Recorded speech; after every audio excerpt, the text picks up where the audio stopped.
मध्य प्रदेश में uniform civil code यानी UCC को लेकर सियासत तेज है। राज्य सरकार द्वारा गठित कमेटी पर अब बयानबाजी तेज हो गई है। नगरीय विकास मंत्री ने यूसीसी का समर्थन करते हुए कहा कि देश की एकता और अखंडता के लिए समान नागरिक संहिता कानून बेहद जरूरी है। उनका कहना है कि हर नागरिक को समान अधिकार मिले और इसी उद्देश्य से कदम उठाया जा रहा है। उन्होंने स्पष्ट किया कि सीएम द्वारा बनाई गई कमेटी इस पर अध्ययन करेगी और आगे की दिशा तय होगी।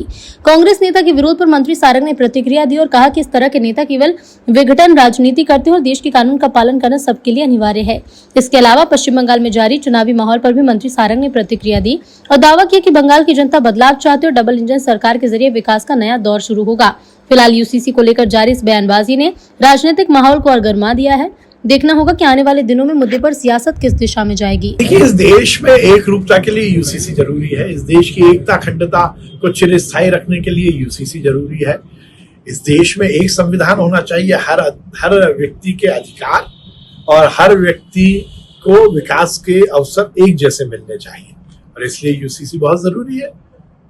माननीय मुख्यमंत्री जी ने कमेटी बनाई है, निर्णय जो उसकी पूरी स्टडी होगी उस हिसाब से आगे इसमें कदम बढ़ाए जाएंगे। कई कांग्रेस नेता इस बात को देखिए, जो विरोध कर रहे हैं वो फिर पाकिस्तान चले जाए।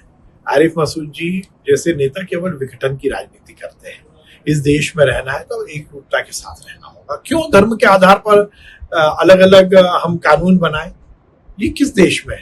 इस देश की एकता अखंडता को यदि कुठाराघात कांग्रेस करेगी तो अब बख्शा नहीं जाएगा। देश की जनता सब जानती है और आरिफ मसूद जी जैसे नेताओं को मैं सलाह देना चाहता हूं कि इस देश के कानून का पालन करिए, इस देश के कानून का अनुसरण कीजिए और ये सुनिश्चित कीजिए यदि देश में रहते हो तो देश की ही गाइए, देश में खाते हो तो देश की ही के विषय में ही सोचिए।